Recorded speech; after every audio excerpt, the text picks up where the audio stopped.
Do you have a friend who wants to know which are the main causes, the main etiologies for low testosterone, for hypogonadism? My name is Eduardo Garcia Cruz, I'm a urologist and I've been helping men with sexual issues for more than 15 years. And in this video I would like to talk to you about the 5 main causes that can produce male hypogonadism. Male hypogonadism is a disease that is characterized by 2 things.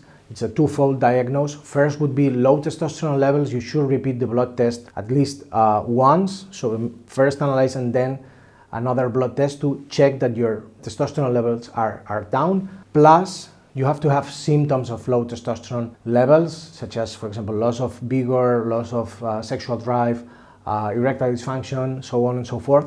And with a combination, you can be diagnosed of hypogonadism or testosterone deficiency syndrome. But which are the main 5 causes for that situation? First cause would be aging.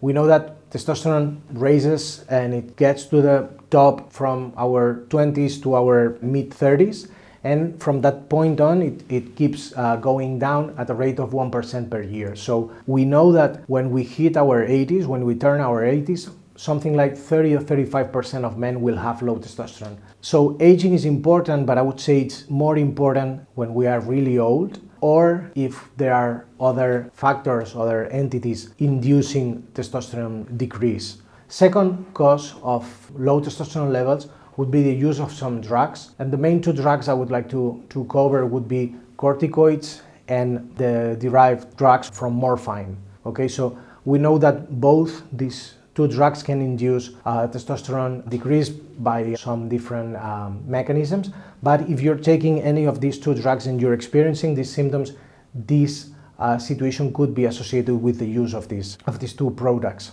Third situation, and by far the most common situation in the Western world, would be obesity. Why? Because obesity has aromatase activity.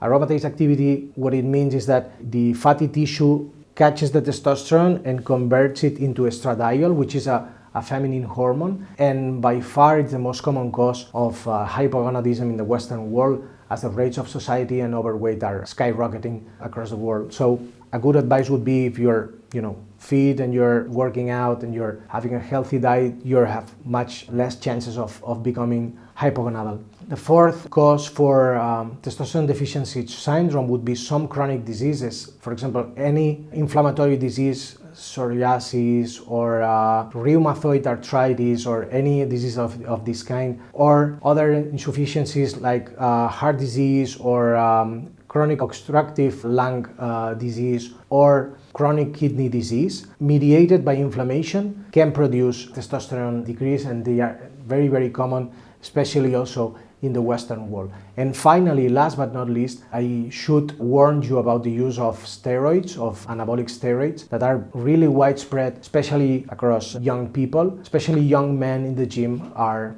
something like 10% of them are using these kind of substances, and these may impair in the long term. It has been proven that these substances impair long-term testosterone production, and although they boost testosterone in the short term, but we know that from then on our testosterone will go down.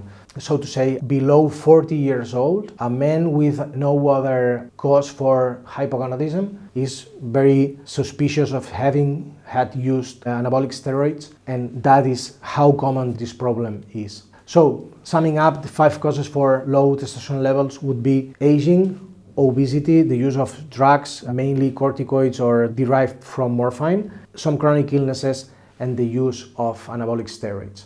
I hope this video was useful. If so, just hit the like and subscribe button. We know that in our channel we have tons of videos about urology and sexual disease, and we have a main channel called Tengo un amigo que, if you're a Spanish speaker. See you soon. Bye.